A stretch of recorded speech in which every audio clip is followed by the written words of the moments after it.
Y esto les concierne a ustedes. Si no perfilamos y no definimos un derecho, un concepto de ley, una administración jurídica que sostenga, haga posible y justifique, por ejemplo, la propiedad comunal, a lo único que se puede remitir es cualquier experiencia de economía comunal, es el derecho de defensa de la propiedad privada. Y ahí perdemos la batalla porque ese derecho ha sido concebido única y exclusivamente para defender el tipo de propiedad que le sirve al capitalismo para desarrollarse. Es decir, habríamos cambiado la fisonomía, la forma, pero el contenido sigue siendo el mismo. Y podríamos estar haciendo un Estado comunal solo de nombre, pero en el fondo seguimos inmersos en relaciones capitalistas. Y cuando digo relaciones capitalistas, estoy hablando de relaciones de dominio y explotación, de injusticia y de desigualdad. Entonces, en vano nos habríamos propuesto un Estado comunal cuando el ordenamiento jurídico hace imposible ese tránsito hacia una nueva forma estatal. Entonces, si definimos muy bien el horizonte programático de lo político del Estado, eso inevitablemente nos lleva a tematizar qué tipo de derecho necesitamos que ampare, proteja y justifique. Por ejemplo, un tipo de propiedad que ya no sea la propiedad privada, sino la propiedad comunitaria. Entonces hay que definir qué es comunidad. Y por lo general, cuando los políticos que tienen su background o su formación académica, por lo general creen que van a encontrar las definiciones en los libros. Y ahora con el factor descolonial descubrimos que no existe en nuestros países hasta el día de hoy definiciones precisas en torno a lo que significan conceptos claves de la nueva política que nuestros pueblos se están planteando. Por ejemplo, si ustedes van a los diccionarios hasta filosóficos y se topan con el concepto comunidad, les va a remitir inevitablemente a la tradición cristocéntrica de la vida de los apóstoles, que sería, digamos, lo menos nocivo. Pero lo peor es que nos deriva a la tradición helénica, donde la comunidad viene de lo común, y lo común, la koinonía en griego, viene a definir que lo más común en todos nosotros es el sometimiento a la ley, al nomos, como un ordenamiento divino, trágico y fatalista. Y de ahí, inevitablemente, eso nos lleva y se traduce en nuestra vida a una apuesta conservadora, es decir, la administración de lo que hay y punto.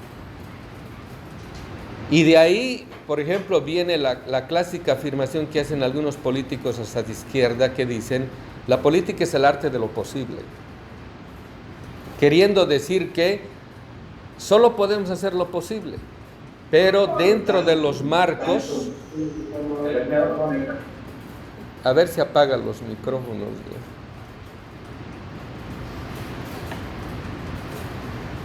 Dentro de los marcos tradicionales, lo común aparece como una suerte de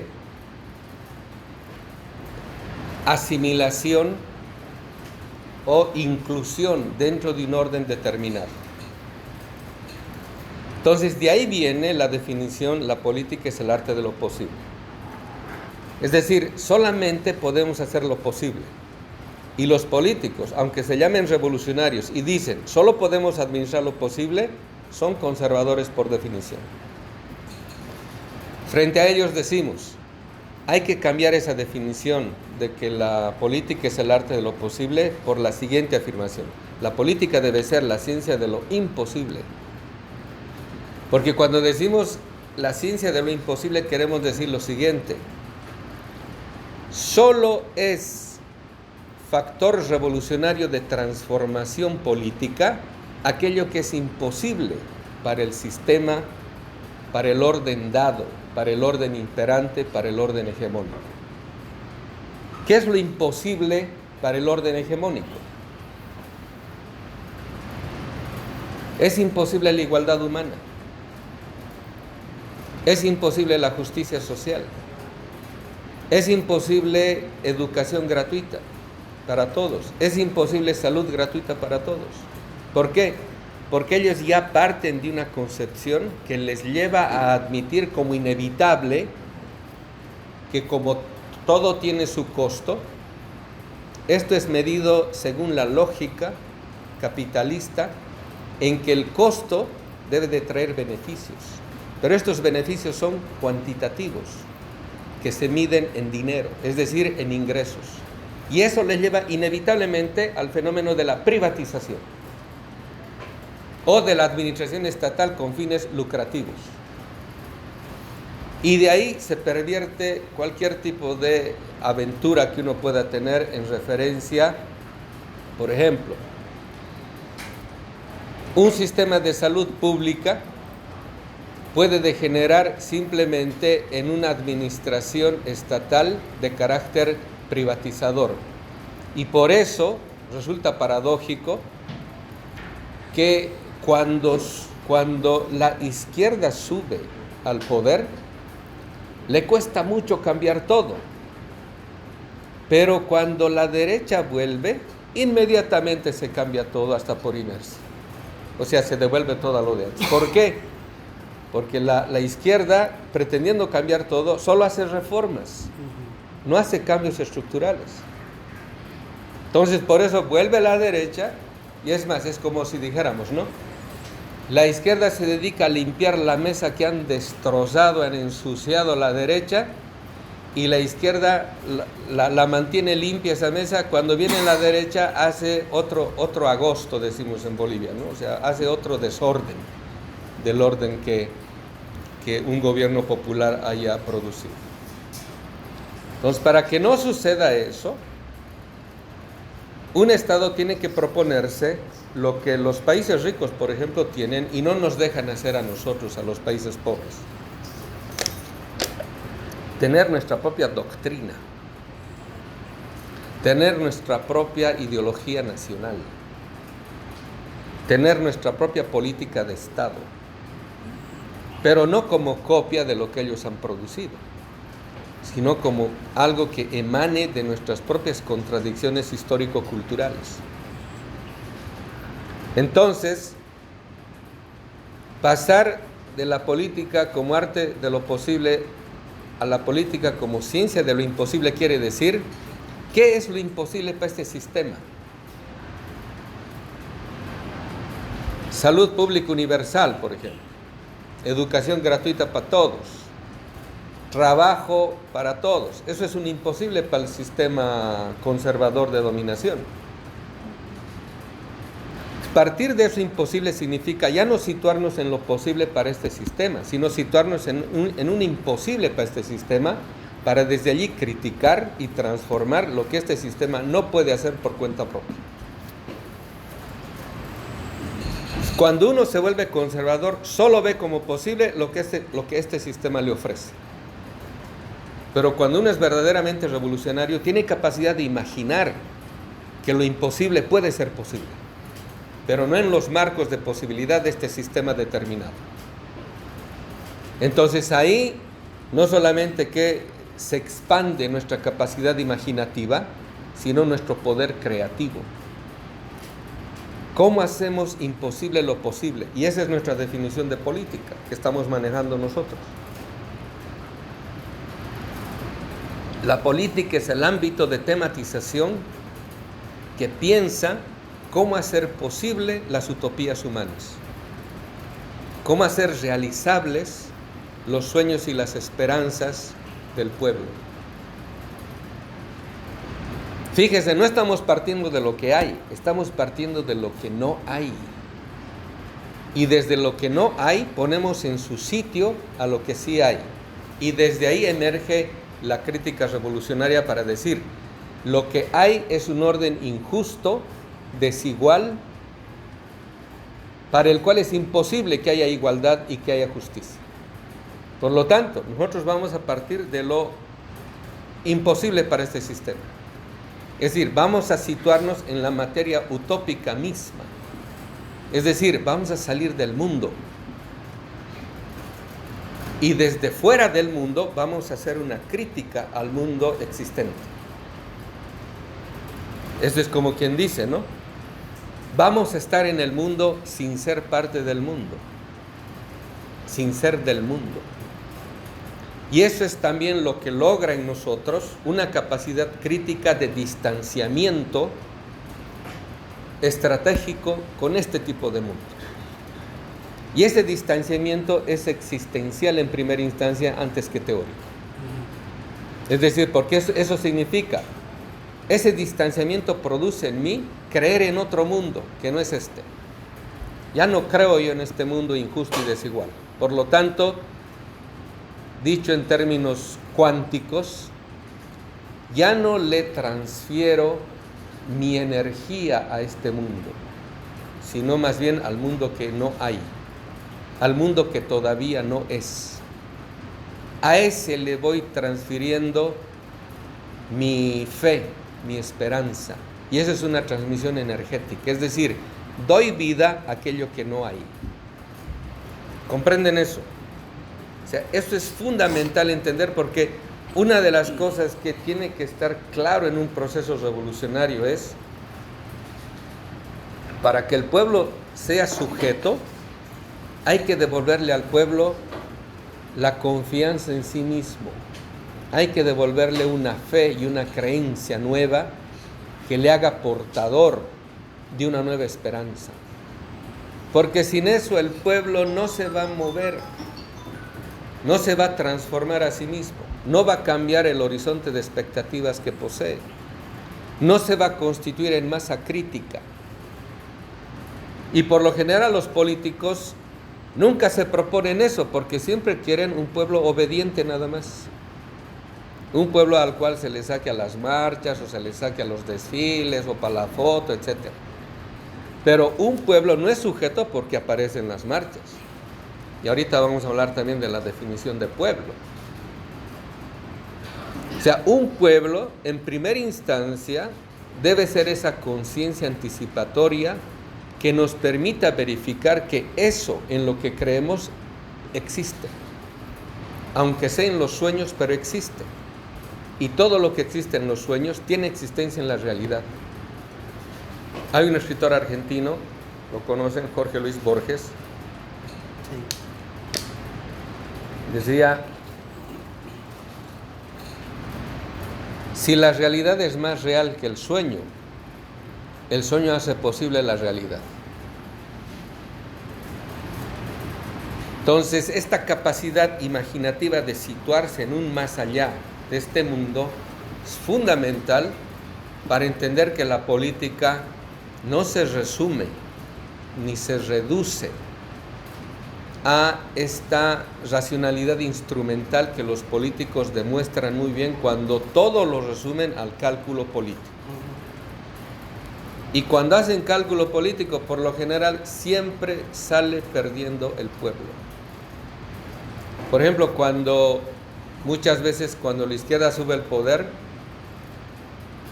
y como arrastra esa tradición aristocrática de desprecio al pueblo, porque se cree que el pueblo es ignorante, tiene que pactar con alguien para mantenerse en el poder.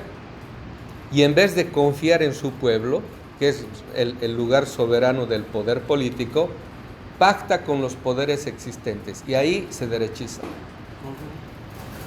Es, por ejemplo, lo que está pasando en mi país. Lo que ha ocasionado el golpe del 2019 fue también parte de eso. La derechización de un proceso viene cuando el poder revolucionario pacta con los poderes existentes. Cede poder a quienes no debería ceder poder. Y esto sucede volviendo al inicio, porque no se tiene claro el horizonte político. Una vez que hemos llegado al poder, pareciera que no sabíamos qué hacer. Y cuando no sabemos qué hacer, los burócratas son los primeros en poner sus condiciones. Porque cuando no sabes qué hacer y necesitas mostrar gestión, aparecen el conjunto de logias administrativas y jurídicas que te dicen: esto no más se puede hacer, esto no se puede hacer. O sea, desde el orden vigente, lo único que se puede hacer es la mantención del Estado tal cual ha sido concebido por las élites, punto. Y de ese modo, todo el ímpetu revolucionario que se cargaba en la lucha por lograr el poder político se va agotando, se va diluyendo. Entonces, un estamento político que pretenda consolidarse como poder político tiene que hacer previamente su tarea, tiene que pormenorizar los objetivos programáticos y estratégicos de su propia gestión.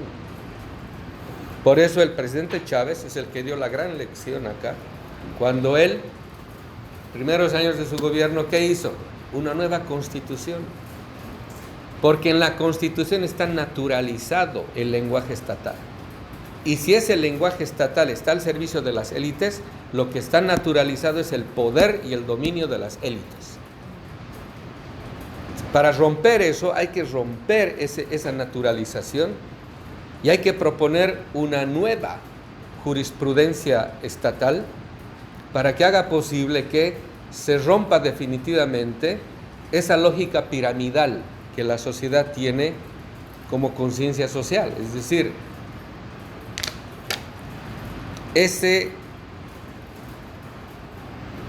esa apuesta que hace que la obediencia se transforme siempre en sumisión.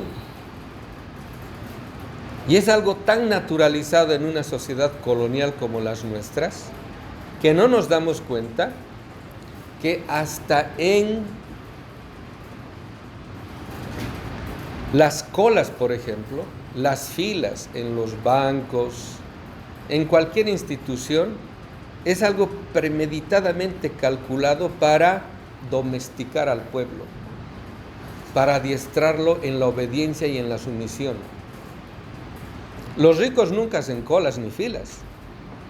Ellos se sienten libres, incluso pueden con dinero comprar el hecho de tratarse con privilegios. El pueblo no. Y como el pueblo está acostumbrado a aquello, quienes les dirigen creen que eso es natural en el pueblo. Pues dicen: no, señor presidente, le anda buscando el barrio tantos, que esperen. ¿Por qué? Porque está ya naturalizado en la conciencia social. El pueblo puede esperar. Pero si le dicen, ¿no?, está el empresario tal de la cadena, no sé, inmobiliaria tantos, no, a ese rápido le atienden. ¿Se dan cuenta? O sea, todo eso tiene que ver con el tipo de derecho que se instaura como lógica estatal y se traduce como comportamiento social, y que está anclado en la propia conciencia social. Entonces, salir de eso le cuesta al pueblo. Por eso el pueblo, cuando tiene episodios revolucionarios, tiene una efervescencia de liberación de carácter hasta místico, que le permite experimentar por vez primera que es sujeto, que es persona, que puede ser tratado igual que un rey. Y ahí la felicidad se hace una experiencia trascendental en la vida de un pueblo, cuando se da cuenta el pueblo que puede cambiar todo, que puede transformar la lógica social, que puede transformar la conciencia social. Entonces, dicho esto, entramos en materia. O sea, esto era introducción nomás. Estamos en materia. Nuestro norte se ha definido como el Estado, comunas o nada. Ahora, ¿qué significa la comunidad?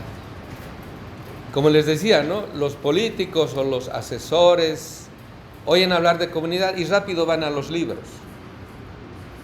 En los libros, casi toda la literatura que nos ha formado como de formación académica, nos ha transmitido un tipo de experiencia que nunca nos ha tomado en cuenta, que es el eurocentrismo. Es decir, el hacernos creer que la experiencia europea es la única válida. Y por lo tanto, lo que dice Europa es un credo, incluso para los revolucionarios.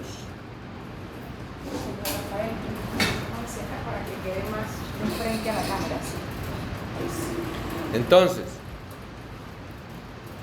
¿quieren saber qué es comunidad? Ya les voy a decir el primer secreto porque me han caído bien. La comunidad no es algo que se sabe, es algo que se vive. Si uno no tiene experiencia de hacer comunidad, no sabe lo que es comunidad. O sea, no es al revés. No es que primeramente sabes definir qué es comunidad y eso quieres llevarlo a la práctica. No, porque no hay referencia teórica que ahorita les diga qué significa la comunidad. Porque Europa nunca ha pensado eso. Sus pensadores, hasta los críticos, nunca han pensado eso. Porque ellos nunca han tenido experiencia de lo que es comunidad. Y la razón solo puede poner en conceptos aquello que previamente ha vivido. Si la razón no ha tenido experiencia de este algo que quiere conocer y enseñar, no lo puede hacer. La razón solo puede poner en conceptos aquello que ha experimentado, que ha vivido. Entonces, no es primero la teoría. La teoría nos sirve para hacer consciente aquello que ha sucedido en nosotros como experiencia. Es decir, aquello que, y para esto manejamos el concepto de biohermenéutica. Cuando esa vivencia ha logrado penetrar en nosotros como experiencia, y eso como información ha recibido todas y cada una de nuestras células de nuestro cuerpo, recién podemos decir que hemos cambiado de idea. Por eso no se cambia de idea leyendo un librito, porque ahí solo afectas al cerebro. Nosotros por lo menos tenemos 3 cerebros: el corazón, el cerebro y el colon. El colon tiene más emisores y neurotransmisores que el propio cerebro. Es decir, ¿qué quiere decir esto? Que lo que comes direcciona la forma en la cual piensas. Si comes todo el día hamburguesa y tomas Coca-Cola, vas a pensar al modo American Way of Life. Te va a condicionar eso. Es más, si solo te alimentas de comida chatarra, eso te va a conducir inevitablemente a ver novelas chatarra, a ver televisión chatarra, a leer libros chatarra, a tratar con gente chatarra, porque todo tiene que ver con todo. El corazón tiene lo que se llaman neuritas, que actúan del mismo modo que los neuropéptidos o las neuronas en el cerebro. Constituyen otro cerebro. Y por relaciones neuronales, por campos neuronales que por sinapsis producen campos conceptuales en el cerebro establece relaciones físicas tan duras como la piedra, que con el paso del tiempo y con la reiteración continua de aquello, se hace difícil poder cambiar. Por eso se dice, ¿no? Si hay algo más duro que las piedras son las conciencias.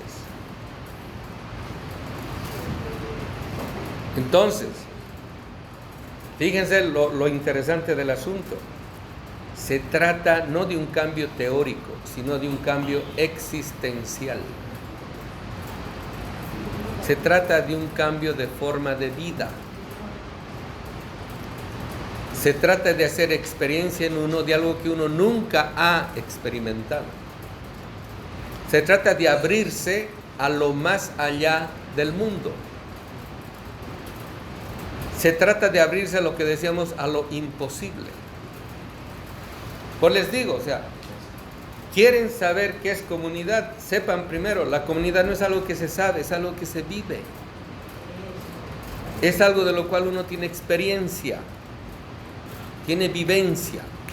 Sin eso, cualquier tipo de concepto de definición no vale, no cuenta, porque no ha interrelacionadose con los tres cerebros que uno posee, por relación biohermenéutica.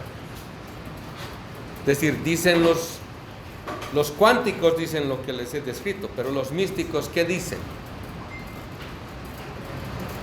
Aquí están alojados los pensamientos, en el corazón los sentimientos, pero en el hígado las emociones. Sin los tres componentes no hay pensamiento. Ahora, ¿quién nos ha hecho creer que eso no es así?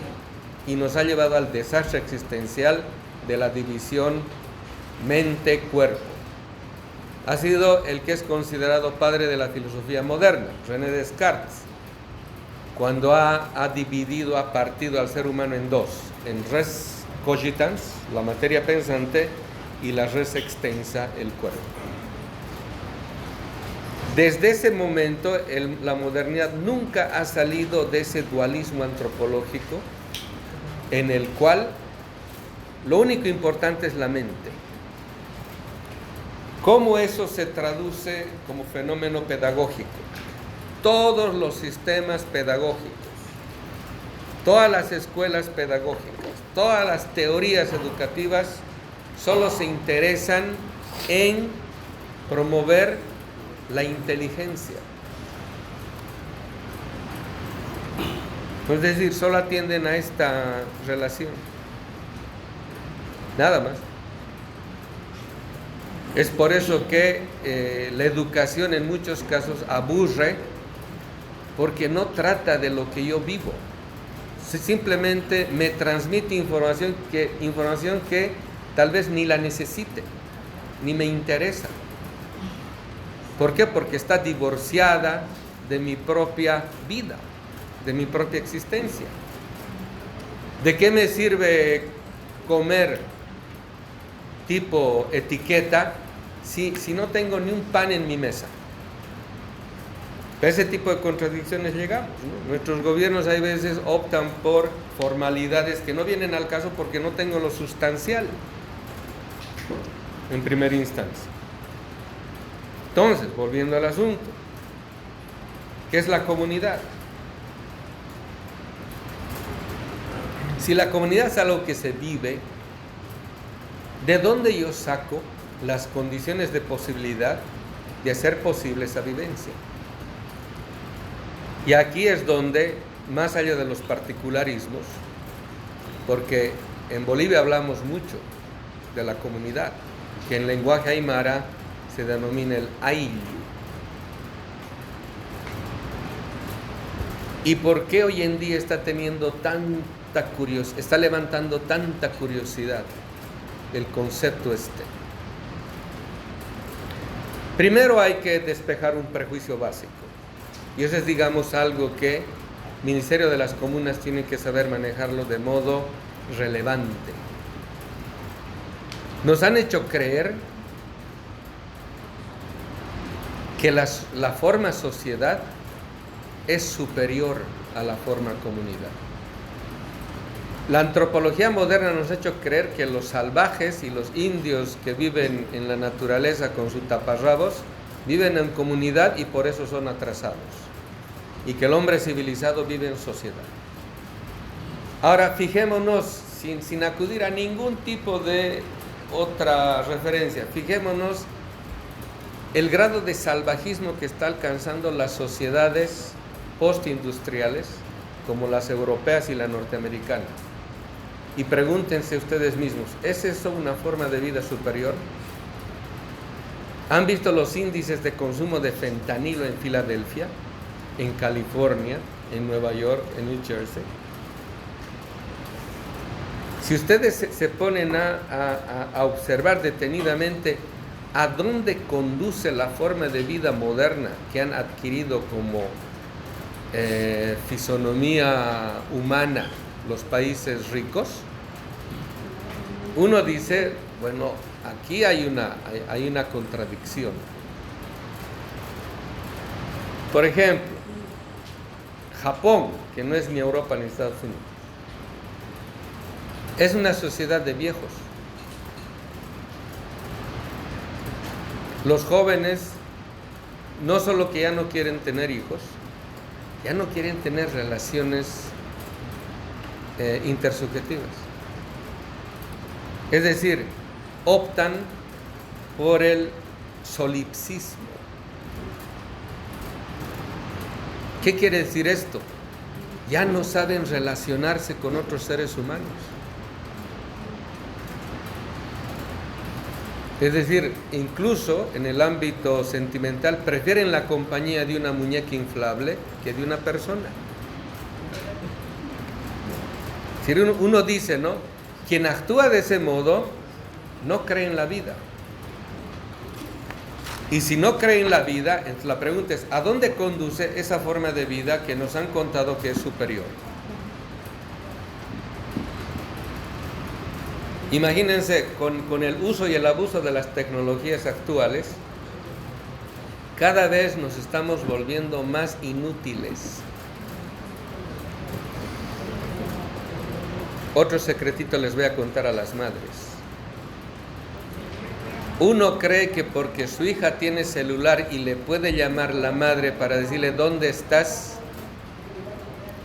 Y cree que eso es seguridad. Es todo lo contrario. Fíjense lo que pasa acá. Cuando la madre no sabe dónde está su hija, emite una señal energética, una frecuencia determinada, que se encuentra inevitablemente con la frecuencia que emite su hija, de conexión, y eso hace posible un tipo de protección energética que la madre emite a la hija. Pero eso se pierde cuando uno confía en el celular, porque el celular impide la relación energética humana. Entonces, ¿ustedes creen que el saber dónde están sus hijos e hijas les garantiza seguridad? No. Más bien, antes la cuestión era más segura porque el hijo y la hija estaban seguras por ese tipo de emisión energética que los padres siempre emiten a la hora de no verificar dónde están sus hijos.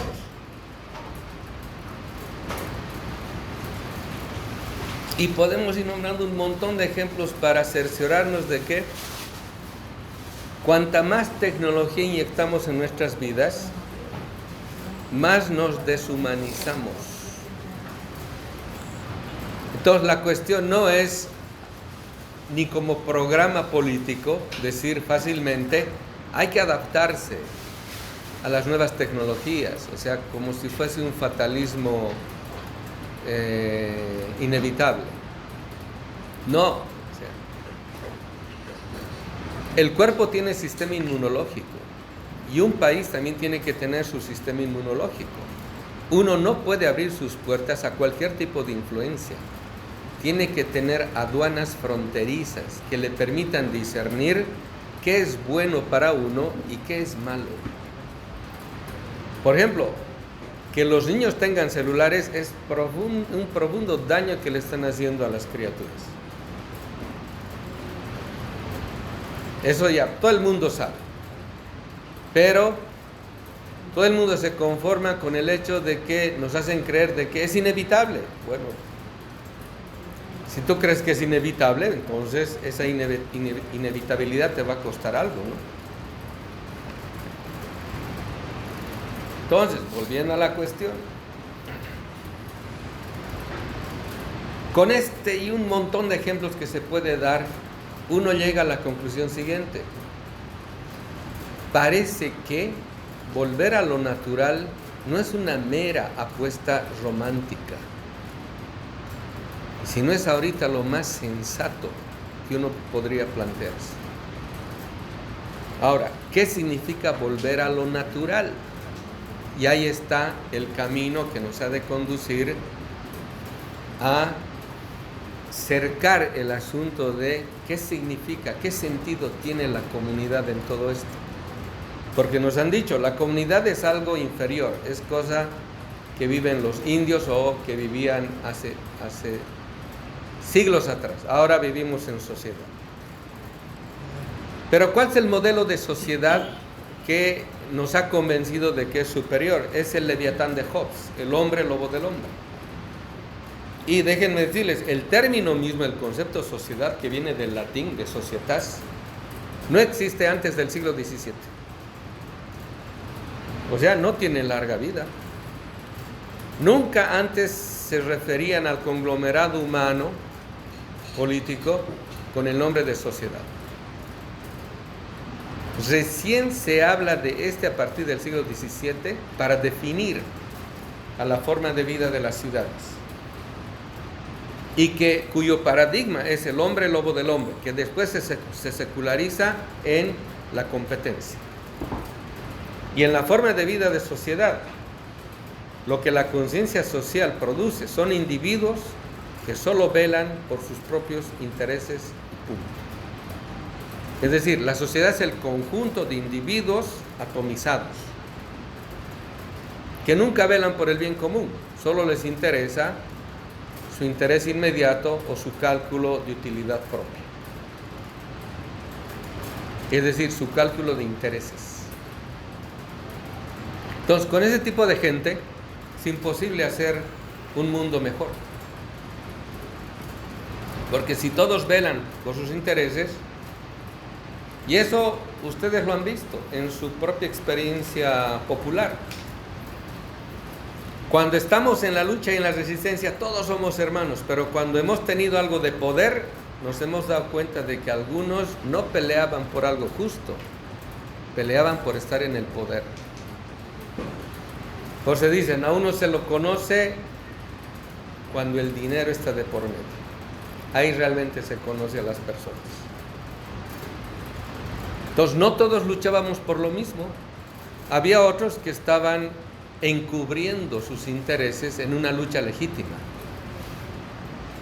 Y son los que se suben al carro de la historia, por así decirlo, por puro cálculo, no porque realmente crean en la revolución. Entonces, eso nos lleva a decir lo siguiente, o sea, la sociedad produce un tipo de subjetividad en la cual la comunidad desaparece, es decir, el conjunto de relaciones de solidaridad, de reciprocidad y de complementariedad. Ahora, ¿cómo sucede esto? Los historiadores de economía nos ayudan y nos dicen: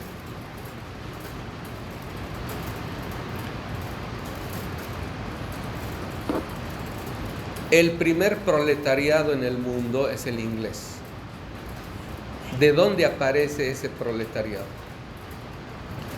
Con leyes, para que vean para qué sirven las leyes cuando son manejadas por las élites. Con leyes les quitaron las tierras de comunidad a los campesinos ingleses. Si tú tienes tu tierra y tú tienes las posibilidades del intercambio mutuo entre diversas comunidades, no necesitas de la ciudad. No necesitas ir a la ciudad para venderte como mano de obra. Cubres tus necesidades y vives tranquilamente. Pero el capital para producir la maximización de la curva de acumulación de sus ganancias, necesita producir miseria para aprovecharse del trabajo de los pobres. Es decir, necesita empobrecer a aquellos que van a producir riqueza para los ricos. Entonces, ¿cómo obligas a alguien a que pueda rifar su capacidad de trabajo al menor costo posible, privándole de sus medios de subsistencia? De eso hasta el poeta y dramaturgo Shakespeare se da cuenta. William Shakespeare tiene una frase genial en El Mercader de Venecia, que dice: "You take my life when you do take the means whereby I live." Es decir, me quitas la vida cuando me quitas mis medios de subsistencia. Es lo que hicieron con el primer proletariado. A los campesinos que les quitaron sus tierras, les quitaron su medio de subsistencia, por lo tanto, los empobrecieron. ¿Qué posibilidades tenían de sobrevivencia en el campo? Ninguna, porque esas tierras ya no les pertenecían. De pronto, de un día al otro, amanecen con que las leyes ya no les protegían. Entonces, ¿qué hacen? Van a las ciudades a ofrecerse como mano de obra casi gratuita. En todos nuestros países así se inicia el capitalismo. Necesitan producir masas de miserables para que esos miserables se vendan a cualquier precio, y de ahí arranca la curva de acumulación de ganancias del capital. Entonces, esos que vivían en comunidad, con relaciones de reciprocidad, de intercambio, digamos, igualitario, de pronto vienen a la ciudad ya no como comunidad, porque cuando se van a ofrecer como mano de obra, ya no pueden ofrecerse de modo comunitario, sino individual. Y empiezan a pelear entre ellos para ser contratados. Es decir, el hombre lobo del hombre aparece como una imagen producida y creada por la forma de vida que en las ciudades está apareciendo bajo el nombre de sociedad. Entonces, en nuestros países sucede algo similar y sigue sucediendo. Por ejemplo, con esta invención tecnológica que ahorita está en boga, que se llaman las ciudades inteligentes. En Bolivia, por ejemplo, ya les he hecho la crítica, pero como ahí son más sordos, en vez de promover las ciudades inteligentes, deberían promover las ciudades ecológicas. Porque imagínense, si colapsa el sistema sanitario en una ciudad, colapsa todo. ¿De qué nos sirve tener una ciudad inteligente si lo básico, lo fundamental, no está asegurado ahí? Por ejemplo, la inseguridad urbana. Eso no lo vas a resolver con tecnología, con inteligencia artificial. Eso lo resuelves con mejores condiciones de vida. Entonces, ¿para qué es el concepto de ciudades inteligentes? Que es parte de la Agenda 2025, Naciones Unidas, que tiene que ver con la agenda verde, con la agenda woke, de las diversidades sexuales y todo lo demás, de las ideologías de género, todo en paquete, ¿no? Y que lo financian grandes fundaciones como la Open Society de George Soros, porque tienen un interés. ¿Cuál es el interés? Quieren terminar de vaciar el campo de campesinos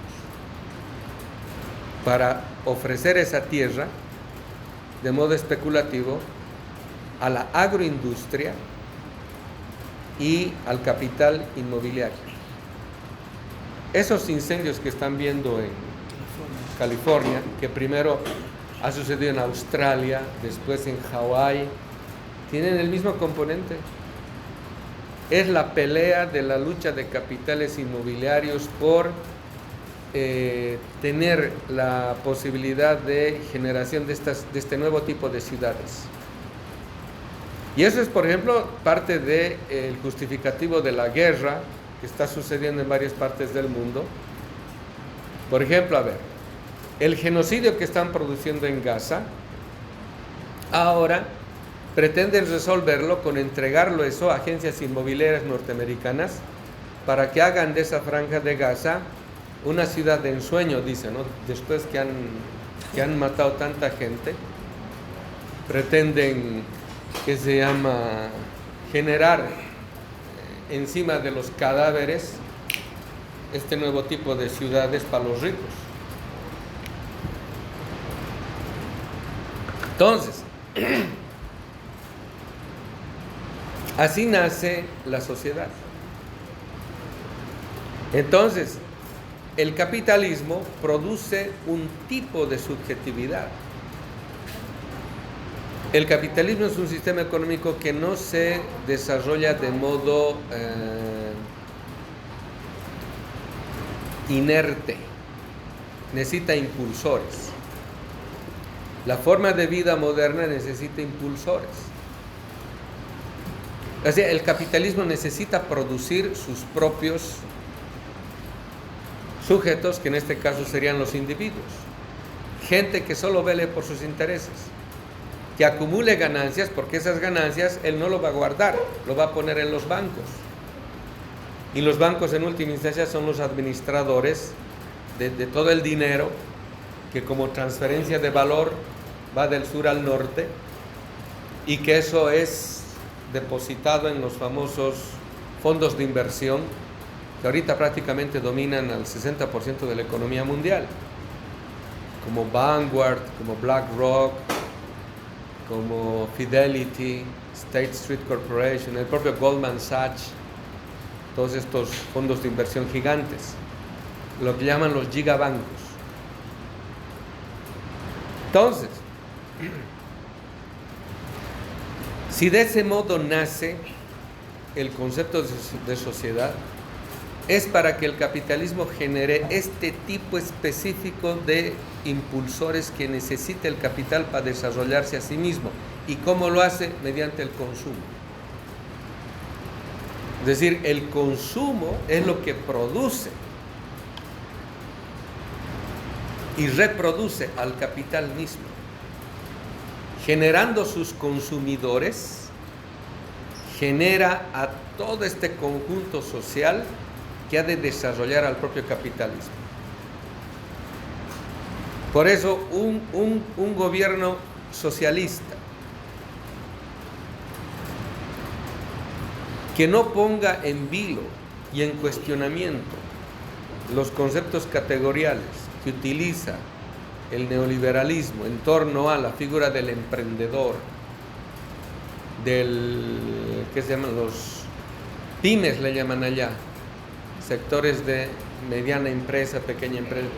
Si no cuestiona eso, sigue promoviendo al individuo pertinente para el desarrollo no de un estado comunal, sino del capitalismo. Es decir, ahí estamos con otra vez lo que decíamos, ¿no?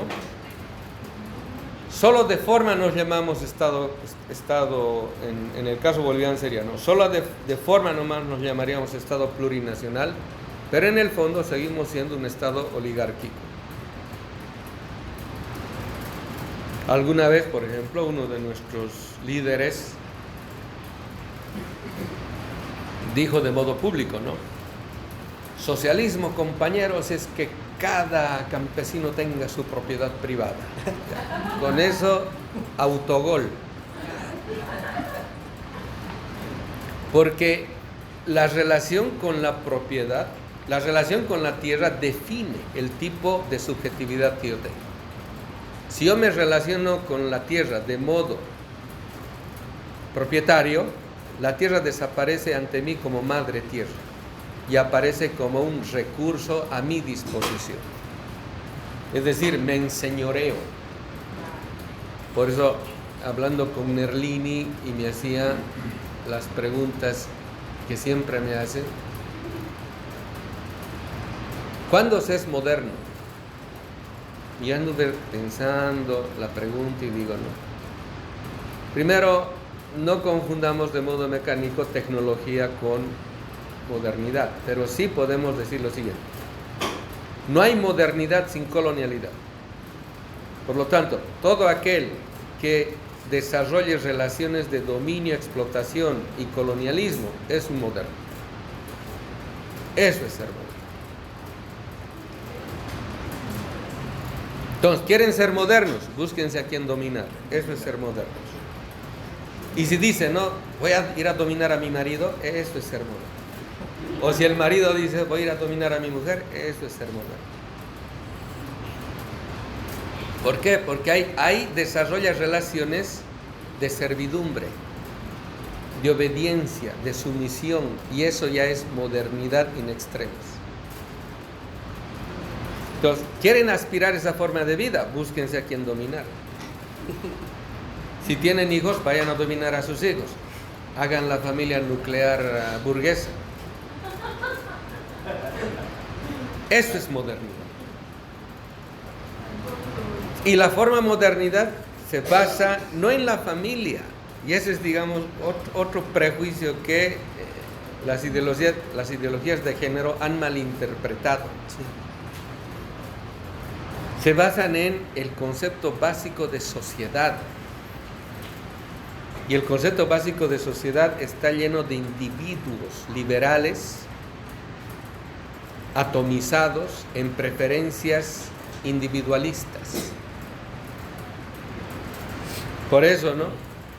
Decimos, ¿no? El feminismo liberal quiere empoderar a la mujer para conseguir el poder que antes no tenía, pero ahí no está criticando al poder, es la afirmación más rotunda del poder, lo cual nos lleva al enfrentamiento varón-mujer, inevitablemente.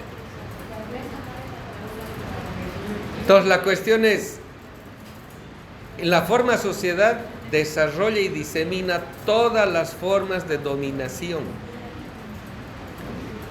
habidas o por haber.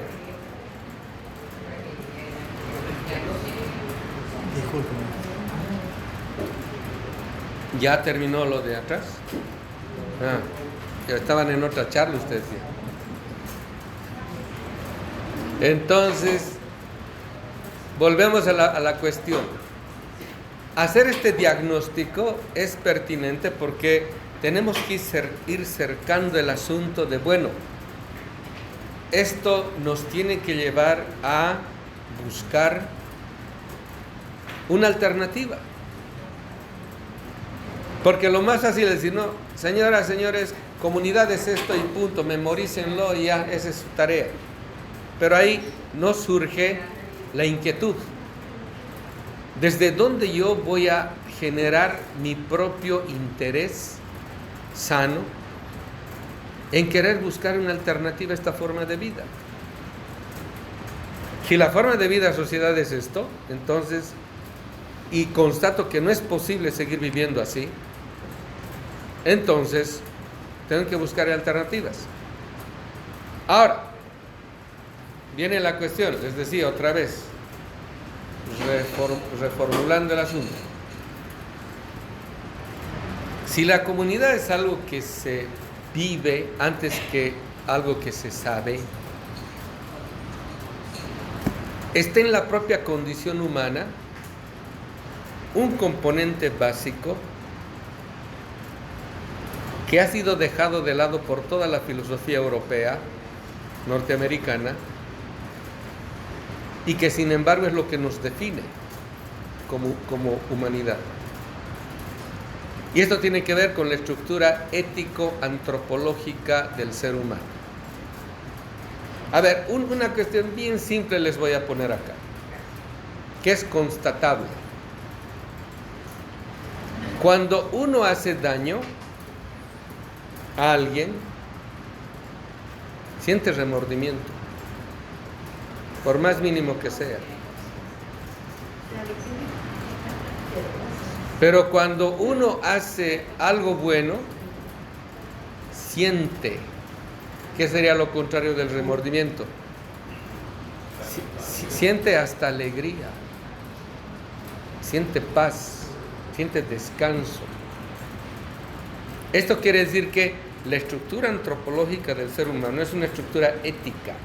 Y eso tiene que ver con lo que me hace daño me produce dolor. Y lo que me hace bien me produce felicidad. Desde ahí hay una eticidad envuelta en un contenido básico que me permite discernir qué es bueno y qué es malo. Primera regla que aparece aquí de modo inmediato. No todo lo bueno para mí es bueno para todos. Pero lo que es bueno para todos es bueno para mí. Esto quiere decir que existe una estructura ética que es una estructura comunitaria, es decir, yo he sido creado bajo relaciones de reciprocidad, de complementariedad, de solidaridad, de generosidad, porque hasta en la Biblia dice, en el Génesis, no es bueno que el hombre esté solo.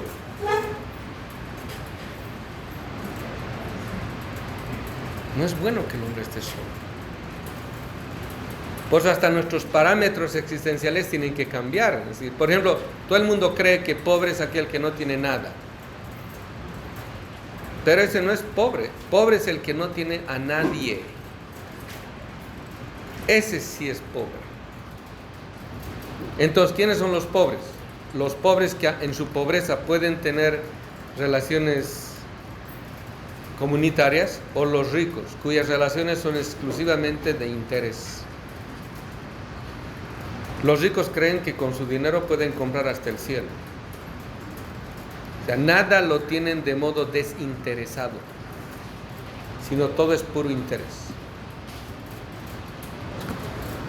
Entonces ahí los parámetros mismos de la vida están equivocados. Entonces ahí la pregunta, ¿no? Si todo esto me lleva a la conclusión de que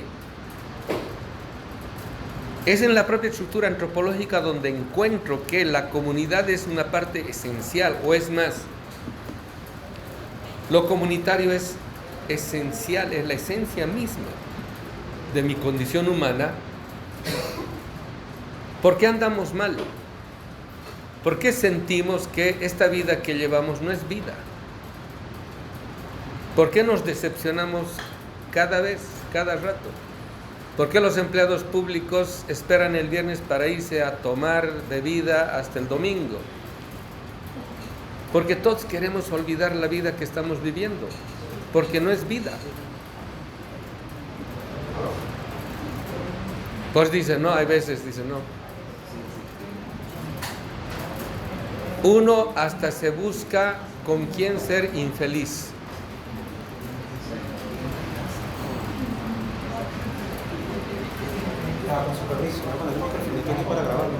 Entonces, el asunto recurrente viene desde otro modo. Para ir concluyendo.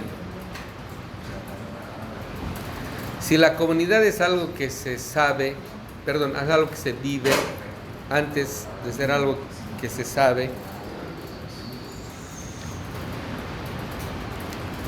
son aquellos que en toda su lucha histórica nos han demostrado de que si hay un factor común denominador que los pueblos indígenas han instalado como plataforma de lucha en su ingreso en el campo político, ha sido la defensa de la forma comunidad. Es decir, vivir esta vida sin espiritualidad, sin madre tierra, es como vivir huérfanos. Entonces, si vivir esta vida es vivir como huérfanos, ¿qué es lo más lógico y racional que uno ahora debe perseguir? La reconexión. Tengo que volver a reconectarme. Conocen la parábola del hijo pródigo, ¿no? Está esperando nuestro padre, nuestra madre, después que nos hemos ido a revolcar en el mundo con todas las porquerías que hay, y sin embargo nos está esperando con los brazos abiertos y tiene un banquete listo para nosotros.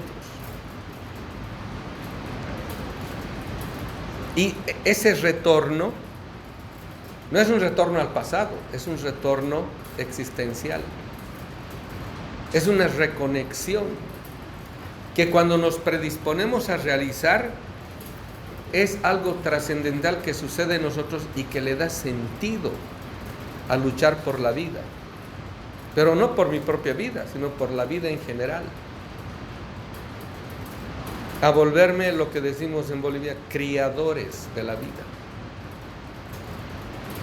Esto nos otorga un sentido máximo de criticidad que me permite poner en su sitio esta forma de vida desde un más allá imposible a esta forma de vida. Y aquí nunca confundan comunidad con colectivo, porque lo colectivo es simplemente la reunión de identidades dispersas. La comunidad es un hecho trascendental que sucede en mí cuando me reconozco, al reconocerme como hijo o hija de la Madre Tierra, del Padre Cielo, como dicen los indios de Norteamérica, me reconozco como ya no solo parte de la vida, me reconozco como la vida misma. Y ahí es donde encuentro mi relación específica desde la cual puedo empezar a repensar en aquello que es lo comunitario en mí. Y que ya no me encapsula como individuo, sino me permite trascender mi propio ego e ir al encuentro del otro. ¿Lo colectivo es? ¿Lo puedes repetir? ¿Qué? ¿Lo colectivo? La definición de colectivo, la reunión de identidades dispersas. Entonces,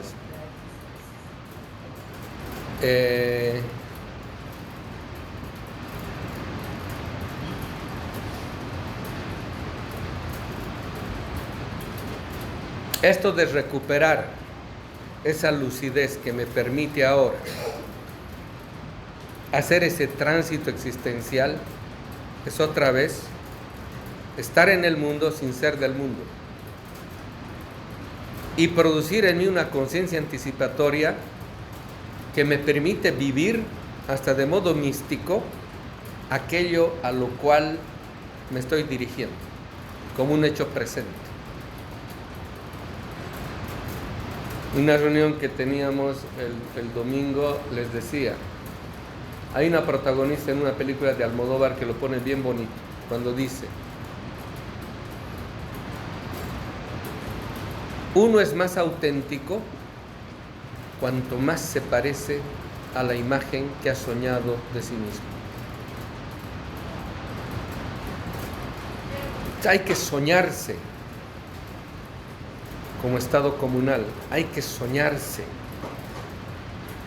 como proyecto.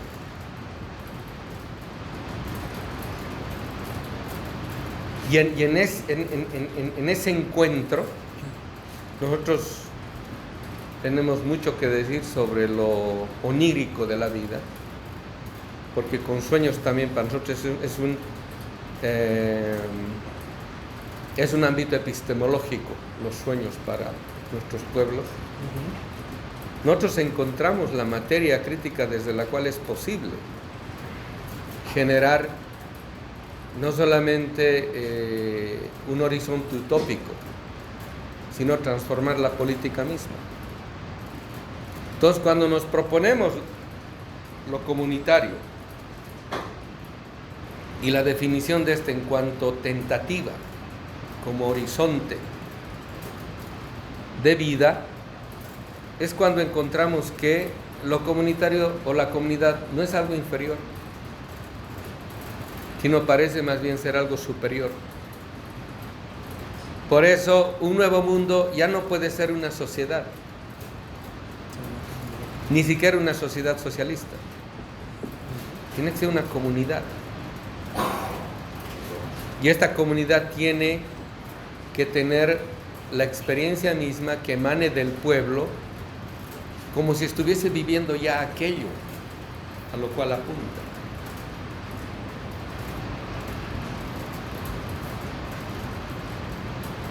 Alguien, por ejemplo, una vez replicando decía, ¿no? Pero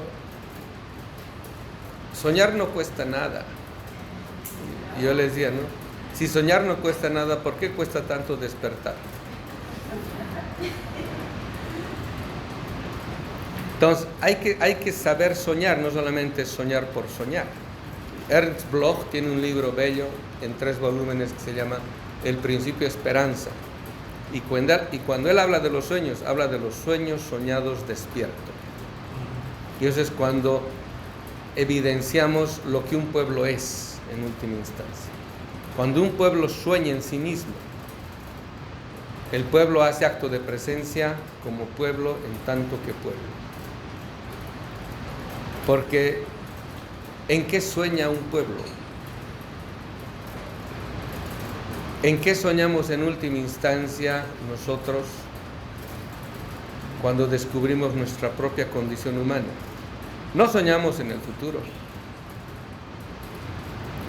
Soñamos reunirnos con nuestros muertos, porque siempre se nos ha quedado algo que queríamos decirles, que queríamos compartirles, y quisiéramos volver a ese estado en el cual podamos decirles lo que no les hemos dicho.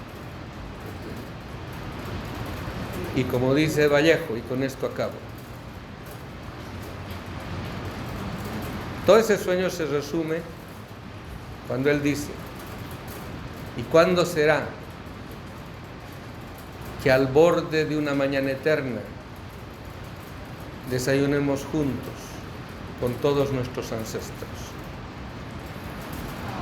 Ahí se cumplirá la historia y la redención de todos los tiempos, y ahí se podrá decir que vivimos en comunidad, porque estaremos en comunidad con los ancestros y con el todo de la vida, porque los ancestros no están muertos, están más vivos que nosotros. La prueba es Chávez, y no está muerto, está en los cerros, está en las nubes, está en el cielo, está en el viento de la sabana. Pues la comunidad es la estructura de la vida. En la vida todo es complementariedad en reciprocidad. Todo tiene que ver con todo, todo se complementa con todo. Así que eso nomás quería decirles. Muchas gracias.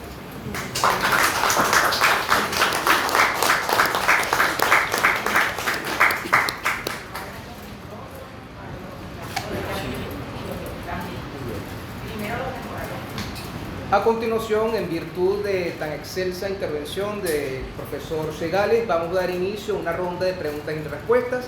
Para ello vamos a abrir los micrófonos para aquellos que en línea quieran plantear algún interrogante a nuestro flamante invitado.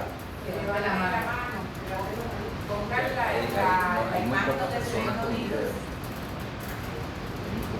Pueden poner la imagen donde se ven los.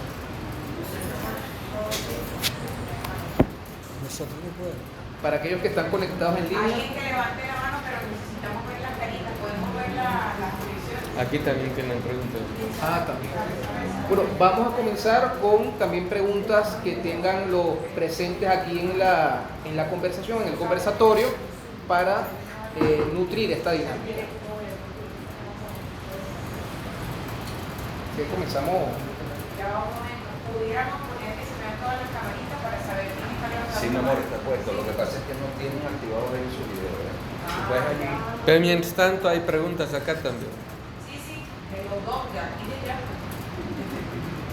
O sea, los que están allí son los que activaron su...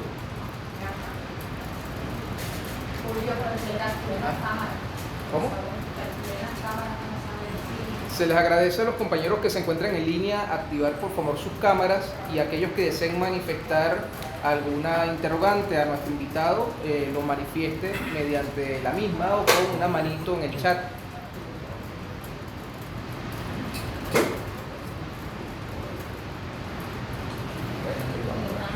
Bueno, mientras se decide, vamos preguntando por aquí. Usted empezaba. Ok, buenas tardes. Rapidito por el tiempo, ¿no? En primer lugar, buenas tardes, maestro. Es un honor para nosotros tenerlo por acá, por el Ministerio de las Comunas. Y paso rápidamente a hacer un breve comentario y unas interrogantes que he tenido desde hace algunos años. Yo tuve la oportunidad de conocer a su hermano Juan José. En varias oportunidades conversamos, en conferencias y en cosas. Luego la conferencia. Y de verdad que para mí es un honor compartir con usted, pues que es su hermano de tan grande pensador para la vida que fue Juan José. Los comentarios del siguiente. Maestro, usted nos ha hablado al principio de su exposición sobre la racionalidad, sobre ubicarnos en un lugar más allá de la racionalidad moderna. Ahora, ese tipo de racionalidad, más allá de la racionalidad medio con arreglo a fines de Weber, ¿cómo sería? O sea, ¿cómo estaría definida? Porque entendemos que la de Weber es lineal. Es parte de un deseo, un medio y un fin a lograr. ¿Cómo sería, si no fuese lineal, cómo sería su forma? ¿Cómo se interpretaría esta racionalidad desde nuestro pensamiento amerindiano? Segundo, desde nuestra cosmovisión amerindiana, ¿qué, desde su percepción o su opinión filosófica, qué entiende usted por mundo cuando nos habla del mundo? Y tercero y último, si la metodología de la investigación moderna tradicional, o sea, la lógica, desde Popper y todos aquellos modernos, es predeterminada antes de comenzar la investigación o la escritura de un ensayo, de un libro, de algo, desde nuestra cosmovisión podríamos pensar la metodología como indeterminada y no determinada o predeterminada como lo hace la lógica moderna, entiéndase Popper y todo, Emily Durkheim y todos los demás modernos posmodernos. Eso es todo, maestro. Podríamos reflexionar un poco sobre la metodología sí parte de la indeterminación en nuestro caso, sí, porque lo determinado es siempre lo determinado por el ser, y la categoría por excelencia colonial es la categoría ser, que es básicamente la respuesta que un sistema de dominación da a la pregunta ¿qué es la realidad? Ajá. Entonces, el asunto es, pensar la indeterminación ahorita es un propósito, más que algo que se llama realizado. Es todavía un propósito, porque es algo sumamente complejo, que incluso en las ciencias duras y en la física cuántica se manifiestan en el siguiente principio, ¿no? que podríamos llamarlo de ese modo. Cuando dicen, desde Heisenberg, dice, desde el momento en el cual el observador el observador interviene en lo observado, y desde el momento en el cual no podemos fijar, porque también existe el fenómeno de la interlocación, no podemos determinar la posición de un cuerpo, de un átomo, un electrón, lo que sea. Esto nos abre una relación hipercompleja que tiene que admitir que la ciencia y las ciencias duras no puede expresarse en términos de definiciones, sino más bien de probabilidades. Entonces, Heisenberg lo tiene claro ahí, y muchos otros. en decir que la mecánica cuántica describe probabilidades, no describe fijaciones determinadas. Y esto nos lleva a pie a su segunda interrogante.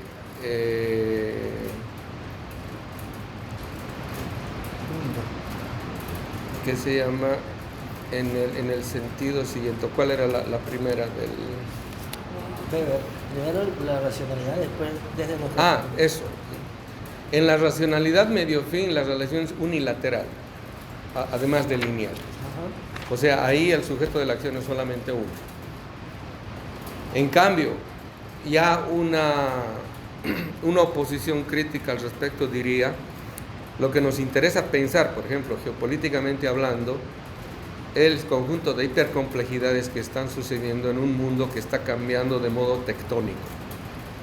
Y por lo tanto, ante una relación de carácter unilateral, que es lógica simple, hay que ponerle una lógica dialéctica compleja de carácter circular. Ajá. Y esto nos lleva también a otro asunto metodológico que todavía no es resuelto ni siquiera en las ciencias duras, porque no hay modelo explicativo que dé razón del cambio paradigmático que está sucediendo tanto en el campo al cual abre la física cuántica como al cual está abriendo la geopolítica en el campo de las ciencias sociales, incluso de la filosofía. Entonces, esto requiere un pensamiento de carácter multidimensional. Y cuando decimos de carácter circular, hipercomplejo, estamos queriendo decir, esto es pensar la realidad en tiempo real. Ahora, muchos dirían, ¿no? Para pensar la realidad en tiempo real hay que estar a la par de la velocidad de lo real, pero nosotros decimos no necesariamente. Porque eso empíricamente sería imposible. Pero sí podemos subsanar aquella limitación afirmando lo siguiente: cuando se tiene perspectiva y se tiene la mejor de las perspectivas, no necesitas estar al paso de la velocidad de lo real, sino la perspectiva es básicamente la que te otorga un panorama más comprensivo de la realidad que el recorte que hacen las ciencias sociales de sus parcelas de investigación. O sea, ahorita ya no puedes pensar de modo parcelario, de modo regional, en el ámbito epistemológico. Sí, tienes que pensar de modo multidimensional. Y con multidimensional ya no estoy diciendo interdisciplinario, porque las disciplinas ahorita están en crisis. Las propias disciplinas van a desaparecer, muchas de aquí a medio siglo van a desaparecer, ya no van a tener sentido, es más, algunas ya no tienen sentido de existencia, no tienen estatutos de cientificidad. Entonces, frente a eso, ¿uno qué hace? O sea, va a haber muchos científicos que están estudiando y van a terminar la carrera y no van a tener pega, no van a tener trabajo. ¿Por qué? Porque cada vez se va a requerir más pensamientos de carácter multidimensional, porque la realidad está adquiriendo un carácter tan hipercomplejo que ninguna ciencia particular la puede agotar. Y la tercera pregunta era sobre la metodología de investigación y desde nuestra cosmovisión. el mundo. Ajá, de conseguimos desde nuestra... Yo cuando hablo de mundo me refiero al sistema mundo moderno y su disposición geopolítica centro-periférica. A eso me refiero cuando hablo del mundo. Ahí hay. Fíjense, mucho de lo que ha tratado me lleva a esta pregunta. Nuestra concepción de tiempo occidental es lineal y a su vez, como un hecho que intermedia la realidad, determina nuestra subjetividad. ¿Cómo hacer un puente con las concepciones de tiempo de los pueblos originarios, de los pueblos africanos, de los pueblos asiáticos, que particularmente los pueblos asiáticos han defendido mucho esa visión del tiempo, todo el pensamiento taoísta, el confucianismo, el pensamiento budista. Esa concepción del tiempo le permite ver las cosas desde otras magnitudes o panoramas. Justamente, creo que estoy totalmente de acuerdo con todo lo que ha dicho, tenemos que ampliar nuestra perspectiva de cómo impacta temporalmente lo que hacemos. Pero también se nos ha negado nuestra historia como pueblo originario, en particular nosotros como herederos de los países. Particularmente nosotros se nos ha negado mucho desarrollo, culturalmente todo el proceso colonial.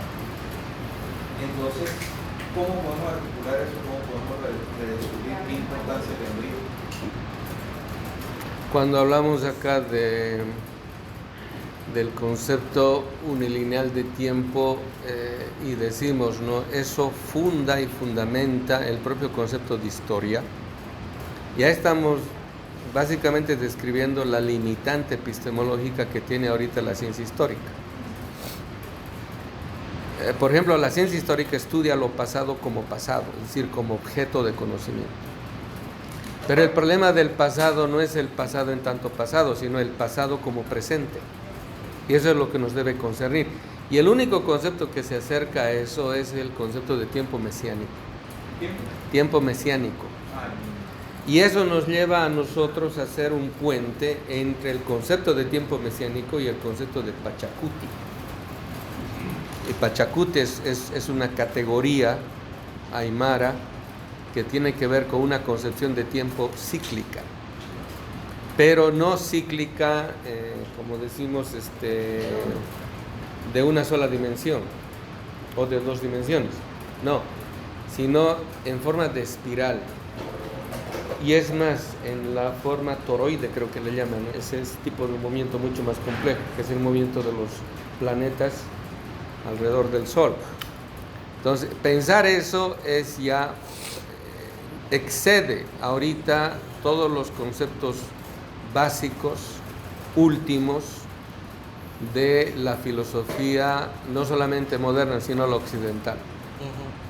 Y ahí, el año pasado asistí a un evento que se llamó Diálogo de Civilizaciones, promovido por China. Ahorita China se está dando cuenta de que ya no podemos hablar como se hablaba en el discurso intercultural, como culturas particulares. No somos culturas particulares.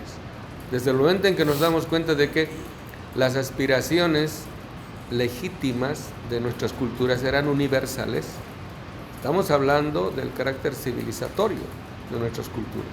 Porque esa es, digamos, la diferencia entre cultura y civilización. ¿Cuándo una cultura se hace civilización? Cuando habla en términos universales.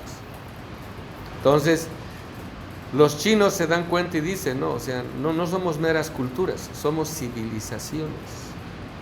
Y eso ya nos libra de este carácter aduanero epistemológico que como poder fronterizo nos impone el eurocentrismo a la hora de relacionarnos con otra cultura u otra civilización.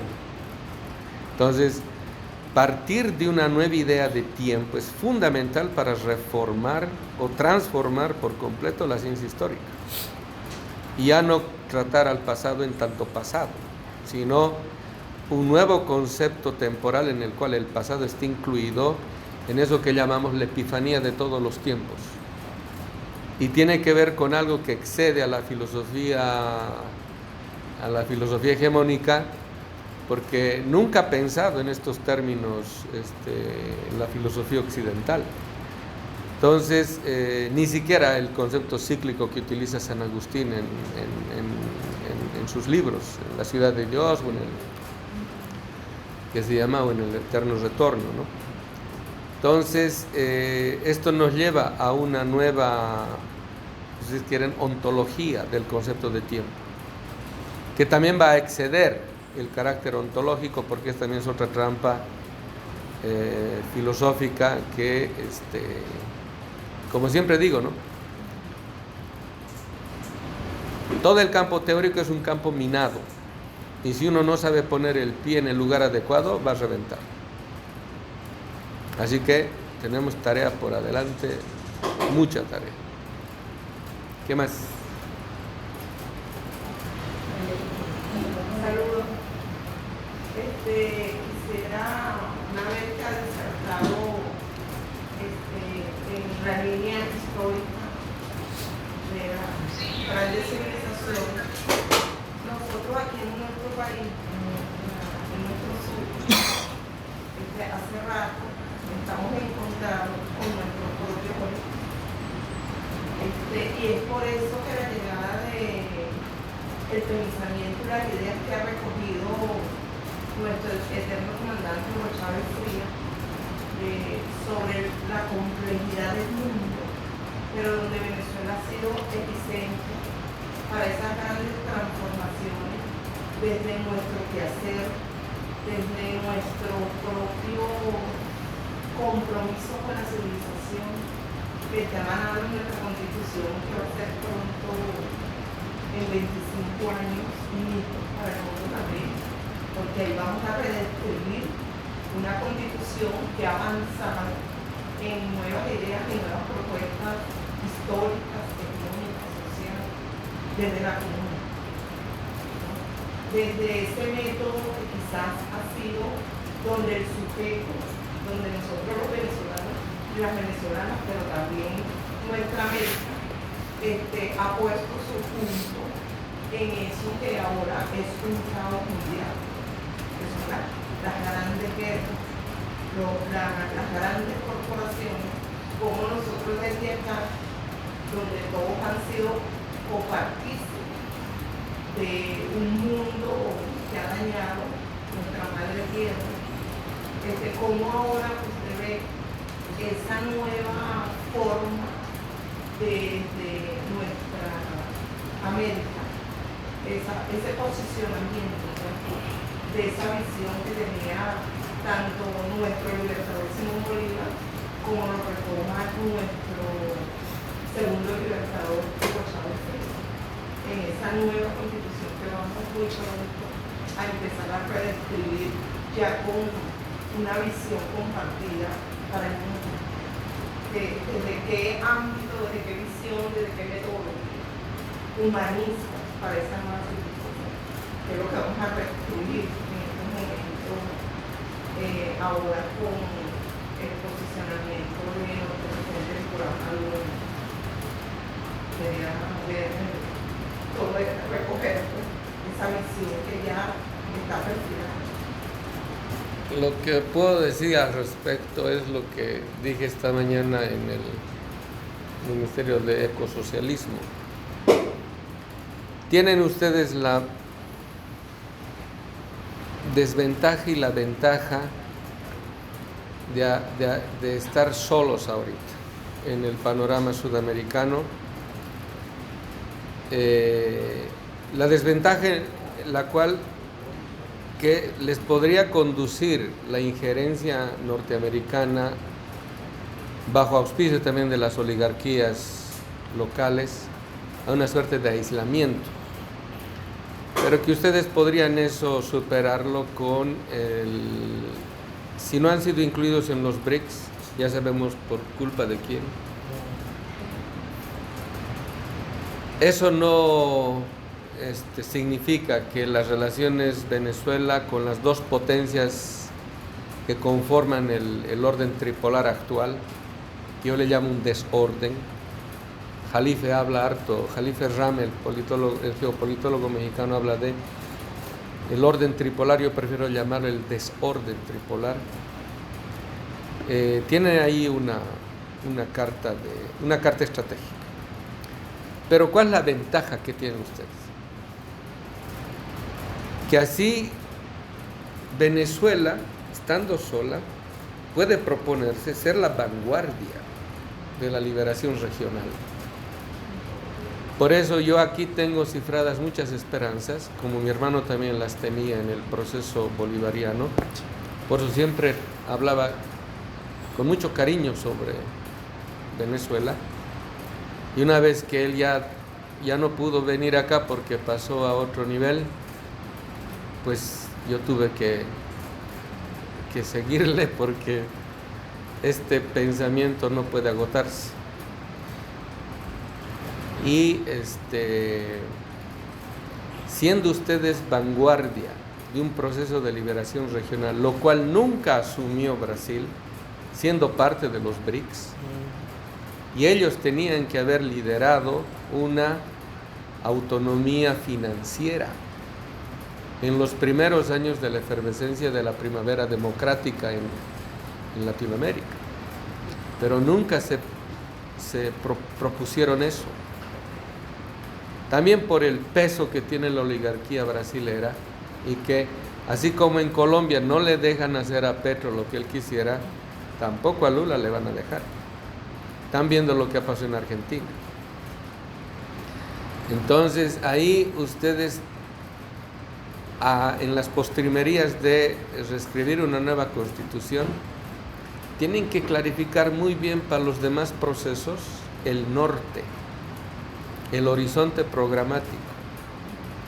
Porque si ustedes proponen un horizonte de carácter sumamente novedoso, lo cual debía haber hecho Bolivia en su momento, porque tenía todos los elementos para proponer el Estado plurinacional como la mediación del Estado comunitario y el horizonte del vivir bien como programa de vida.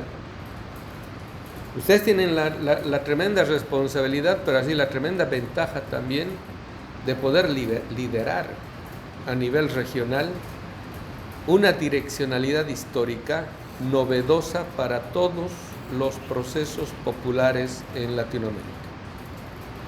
Y eso los va a poner, pues, y déjenme decirles,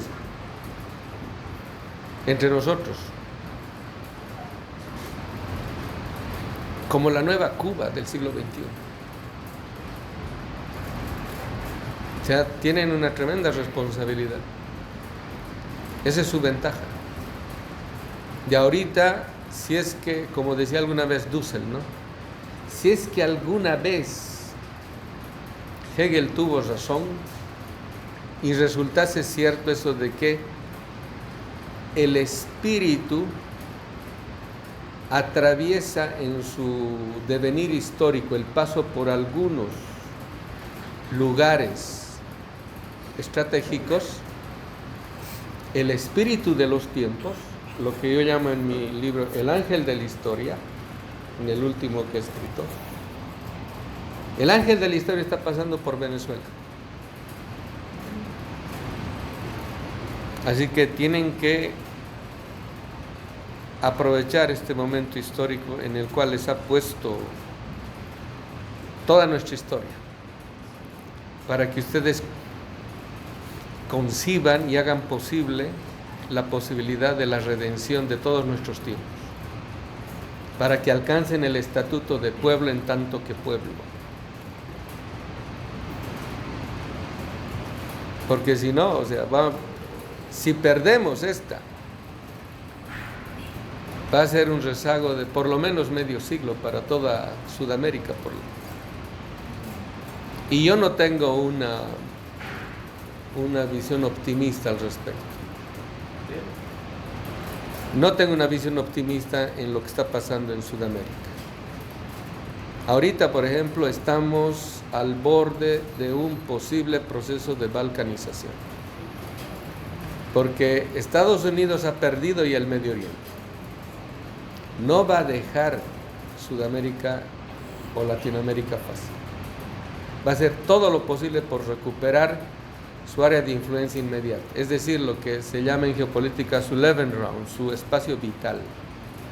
Por eso Trump está amenazando el Canal de Panamá, México, y déjenme decirles que el concepto de Norteamérica, incluso postulado por sus think tanks como la Heritage Foundation o el AIPAC, que tiene mucha influencia israelí, sitúa como parte de Norteamérica, o sea, como su espacio vital, a Venezuela.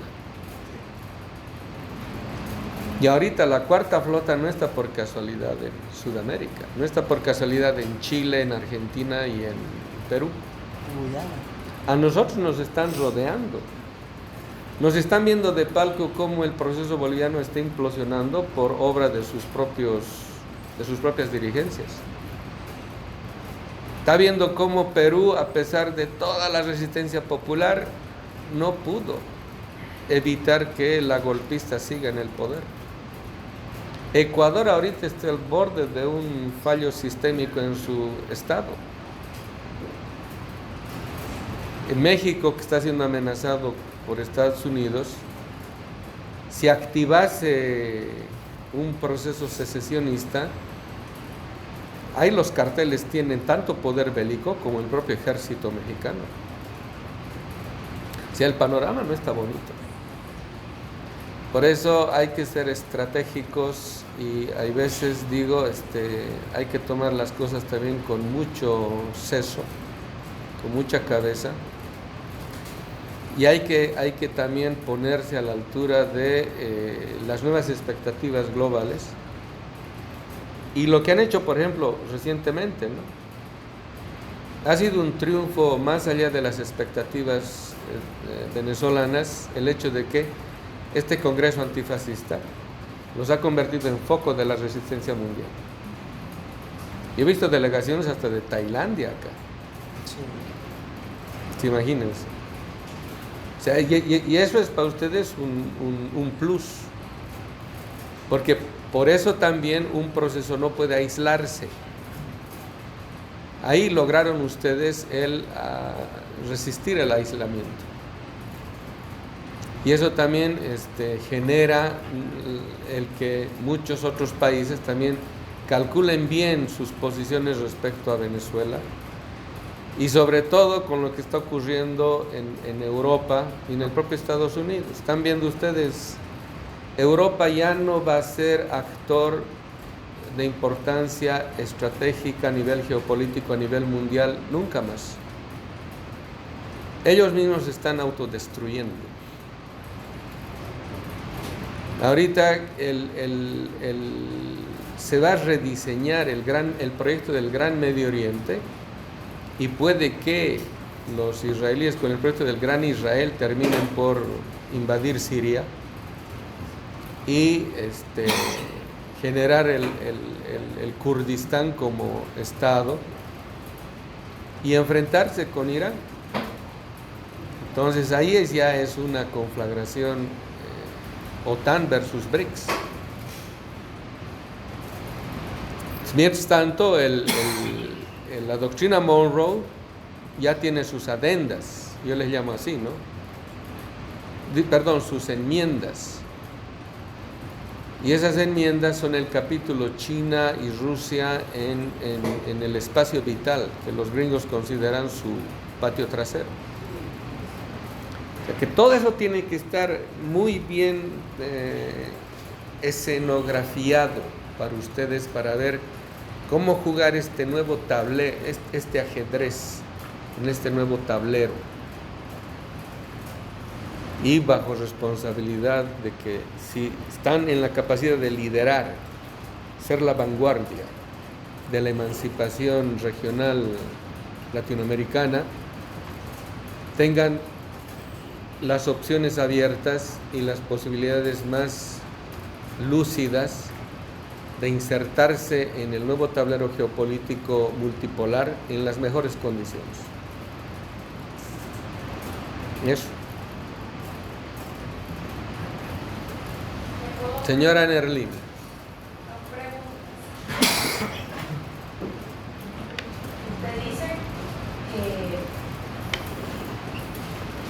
Nuevo solo puede ser la comunidad, que ni siquiera puede ser la sociedad socialista.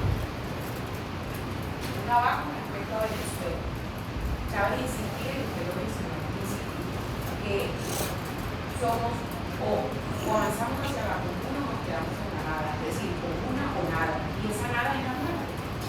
Bueno, tiene un sistema civilizatorio, como usted bien lo ha mencionado en otras intervenciones, está en crisis crónica, pero él apuesta todo su arsenal ideológico, técnico, todo lo que tenemos, junto con las tecnologías, ¿para qué? Para no terminar en ese desmoronamiento existencial. ¿Cómo hacer para, en el caso venezolano, para que cuando trabajemos en comuna, no solo la sumamos como que es una instancia política, es decir, el estar organizado políticamente ya nos da la condición de comuna. Y no terminemos dentro de las comunas reproduciendo ejercicios de distorsión, de formación, y son los que muchas veces se dan, que la producción capitalista más pasa a manos de un colectivo, porque es más a manos de una comuna, entendiendo lo que usted decía, que la comuna se vive, es decir, no es, se hace en el día a día, en la cotidianidad. Si eso es así, ¿cómo hacemos? Porque muchas veces cuando visitamos las comunas, en los territorios, el imaginario que se tiene de la producción es el agroindustrial. El campesino termina reproduciendo la imagen que ha asumido del colonizador y la presenta como que, bueno, yo soy el que va a generar la comida, pero tenemos en la mente el monocultivo, tenemos en la mente que vamos a seguir teniendo los agrotóxicos y los pedimos. Ni siquiera sabemos, por ejemplo, hablamos en contra del petróleo, pero compramos la urea como que de dónde viene la urea. Entonces, ¿cómo hacemos para superar eso? Y el internacional y el internacional. Pero antes que me olvide, eso responderé primero. ¿Se acuerda cuando la última vez que vine íbamos a trabajar sobre la experiencia chilena? La creación del poder popular. Sí. Ya. Ustedes necesitan una reunión de carácter intensivo, viendo, analizando y estudiando y reflexionando sobre cómo en Chile se generó los circuitos industriales que eran parte del proyecto del poder popular, en el cual, en las carencias a las cuales había arrastrado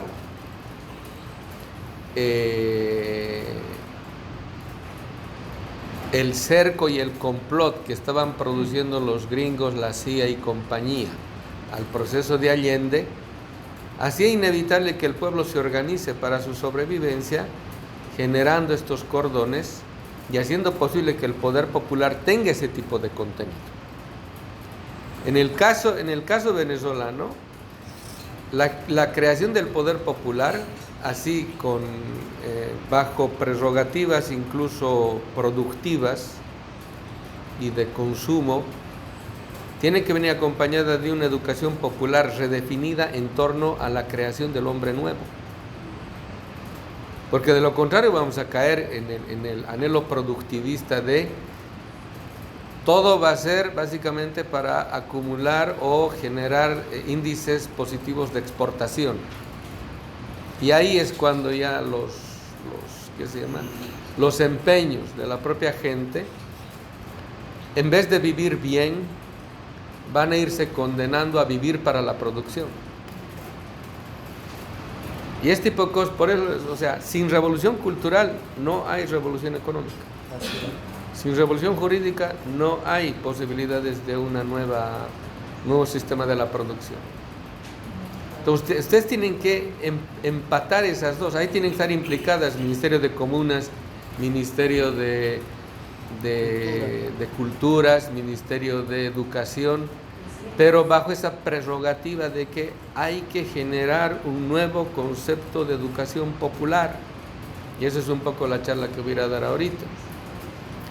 De lo contrario, o sea, sin generar un nuevo concepto de lo que es pueblo, y lo que llamamos pueblo en tanto que pueblo, todo eso puede devenir en simplemente haber generado un tipo de ascenso social que va a burguesar inevitablemente a los sectores empobrecidos y se van a convertir en nuevos aspirantes de ricos, ¿ya?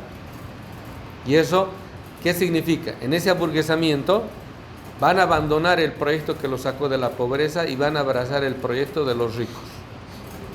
Se van a volver en colchón de reclutamiento del fascismo. La otra pregunta. La otra pregunta es, ya que mencionó China con los BRICS, usted dice aquí que no hay modernidad sin colonialidad. ¿Sí? Que todo aquel que reproduce relaciones de explotación y dominación es moderno. Si dentro de los BRICS todavía seguimos teniendo la imagen capitalista, ¿verdad? Que estamos aportando a un mundo nuevo. Si China todavía reproduce relaciones capitalistas, ¿cómo hacemos? Digo yo, porque Ya ha dicho en otras ocasiones que China lo utiliza como un medio, igual como utiliza el socialismo, porque tiene otro horizonte. Pero ¿qué pasa? Hace un tiempo cuando usted vino, una frase que a mí me gustó muchísimo, se la voy a repetir. Nos han hecho creer que el fin justifica los medios, pero se nos olvida que los medios nos definen y nos constituyen.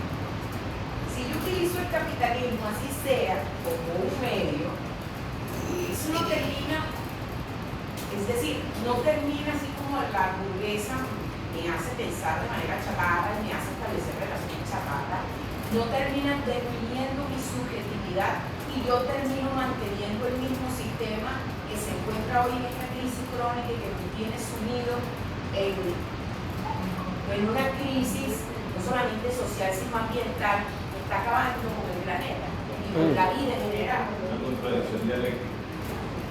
Bueno, ahí la cosa es, usted tiene fijación con los chinos y parece mandarina usted. De la dinastía Han. Bueno, la cuestión es la siguiente.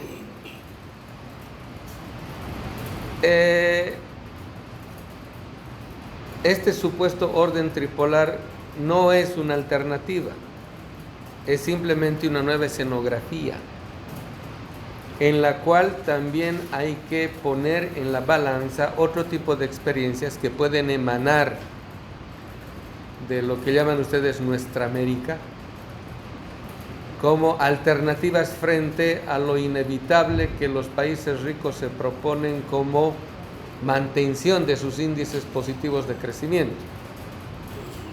Pero tampoco se puede tratar con la misma vara, así como Estados Unidos y Europa, a China y Rusia. No son lo mismo. Lo cual no quiere decir que estos sean buenos y estos otros malos. No son lo mismo. Hay que saber delimitar sus especificidades para saber tratar y aprovechar en la mejor de las condiciones que realmente podemos negociar en términos políticos con estas dos potencias, incluidas India y las potencias asiáticas. Básicamente la economía del siglo XXI es el Pacífico. Entonces, ahí China nos va a abrir a otra suerte de complejidades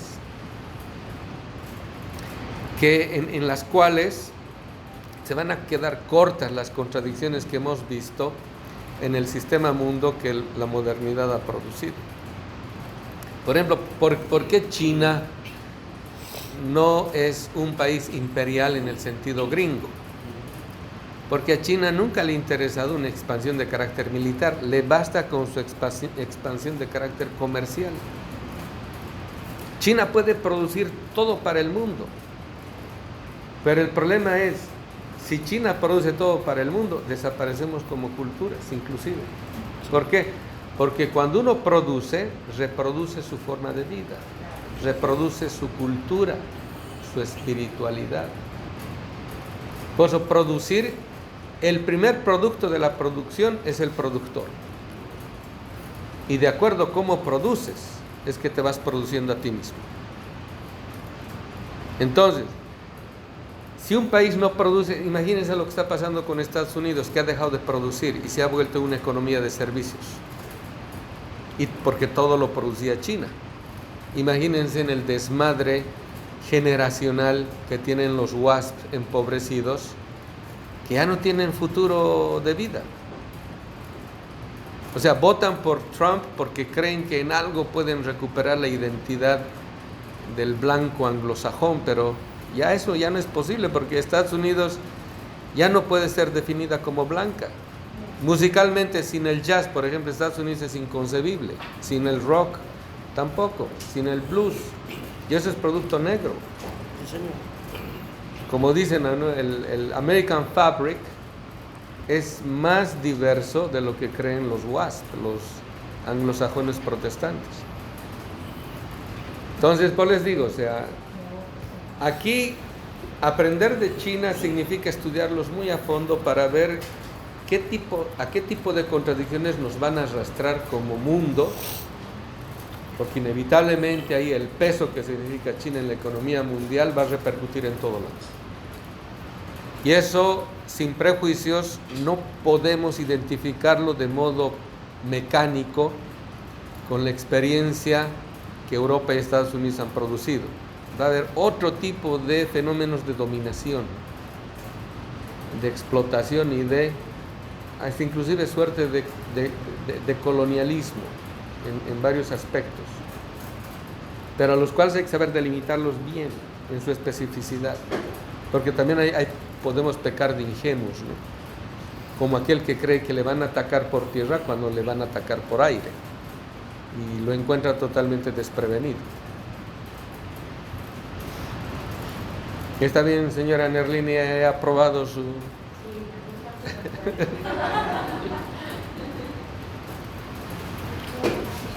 ¿Algo más? Porque ya estoy en hora. Bueno, en virtud de la excelsa intervención del ponente, así como de los participantes de esta actividad, damos así cierre a este conversatorio, agradeciendo al distinguido profesor Rafael Bautista Segales por su amable presencia. Un fuerte aplauso.